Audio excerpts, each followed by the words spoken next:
اس نے گھر سے بھاگنے کا بڑا فیصلہ کر لیا تھا۔ اس فیصلے کا اپنے بوائے فرینڈ کو بتایا۔ وہ خوشی سے چلایا، یہ ہوئی نا محبت۔ گھر سے بھاگنے کے لیے پچھلی رات کا وقت طے پا گیا۔ وہ چوری چھپے اپنے چند ضروری کپڑے اور اپنی چھوٹی موٹی چیزیں بیگ میں پیک کر کے مقررہ وقت کا بے چینی سے انتظار کرنے لگی۔ اس دوران اس کے بوائے فرینڈ کی کال آ گئی اور کہنے لگا، ماں نے کوئی زیور شیور بھی بنایا ہوگا، وہ بھی ہاتھ میں کر لو، مشکل وقت میں کام آئے گا۔ اچھا میں کچھ کرتی ہوں۔ اسے پتا تھا کہ اس کی ماں نے اس کے لیے سونے کے زیورات بنا رکھے تھے۔ وہ ماں کے کمرے سے زیورات نکالنے کی ترکیب سوچنے لگی۔ وقت بہت کم تھا۔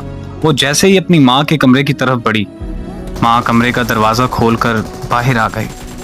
ایک لمحے کے لیے وہ ماں کو سامنے دیکھ کر سکتے میں آ گئی۔ ارے میری شہزادی، تم اتنی رات گئے جاگتی پھرتی ہو، اور یہ تیار ہو کے کہاں جا رہی ہو؟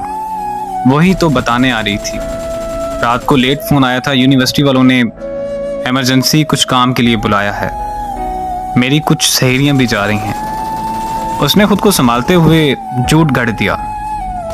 اچھا تم ایسے کرو کہ تم میرے کمرے میں بیٹھو، میں تمہارے لیے کچھ بنا کے لاتی ہوں۔ ماں کچن میں چلی گئی اور وہ ماں کے کمرے میں داخل ہو گئی۔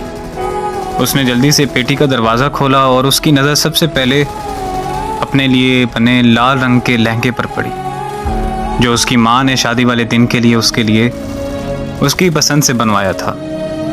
ماں اکثر مجھے کہتی رہتی تھی کہ جب میری بیٹی اسے پہن کر دلہن بنے گی تو شہزادی لگے گی۔ ایک سے بڑھ کر ایک اچھا سوٹ، بہترین بستر، ڈنر سیٹ، ٹی سیٹ اور نہ جانے کیا کیا، بہت سی قیمتی اور خوبصورت چیزیں۔ کچھ چیزیں تو ایسی تھیں جو ماں نے چوری چوری بنا رکھی تھیں، جن کا علم بھی مجھے آج ہوا۔ چیزوں کو الٹ پلٹ کرتے ہوئے آخرکار اس نے زیورات ڈھونڈ ہی نکالے، لیکن اس کا دل و دماغ چکرا کے رہ گیا۔ زیورات اس سے اٹھائے نہیں جا رہے تھے۔ اس نے کمرے میں نظریں دوڑائی تو دیکھا فریج، مشینیں، برتن، سب کچھ پڑا ہوا تھا۔ ایک ماں کے کمرے میں ایک دلہن کے کمرے کا مکمل سامان پڑا ہوا تھا۔ ضمیر نے اسے جھنجھوڑا اور وہ سوچوں میں گم ہو گئی۔ ماں کی کوکھ سے جنم لینے سے لے کر اب تک ماں باپ نے میرے لیے کیا کچھ نہیں کیا، میرے اگلے گھر کا سامان تک بنا دیا، اور میں بے فیض بے وفا کیا کرنے جا رہی ہوں؟ مار کر اپنے ماں باپ کو خود مرنے جا رہی ہوں۔ محبت کا سمندر گھر میں ہے اور میں محبت کا دریا سر کرنے جا رہی ہوں۔ اس کی آنکھیں بھیگ گئی تھیں، اسے اپنی حماقتوں پر خوب رونا آ رہا تھا، اور اس دوران ماں آ گئی۔ یہ لو میری شہزادی، اپنا پسندیدہ پراٹھا کھاؤ، اتنا سفر ہے یونیورسٹی کا، میری شہزادی کو بھوک لگ جاتی ہوگی۔ ماں کی بات سن کر وہ ماں کے گلے رکھ کر پھوٹ پھوٹ کر روئی۔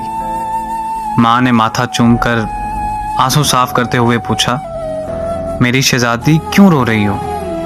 وہ نظریں چراتے ہوئے کہنے لگی، ماں مجھ سے کتنی محبت کرتی ہو نا۔ یہ بھی کوئی بات ہوئی؟ بھلا ماں سے بڑھ کر کون محبت کر سکتا ہے؟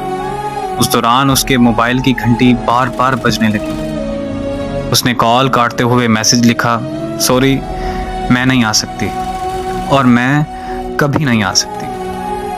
یہ جو ماں کی محبت ہوتی ہے نا، یہ محبتوں کی بھی ماں ہوتی ہے۔ اللہ پاک ہر بیٹی کا نصیب اچھا کرے، اور اللہ تعالیٰ سب پر ان کے والدین کا سایہ ہمیشہ سلامت رکھے۔ آمین۔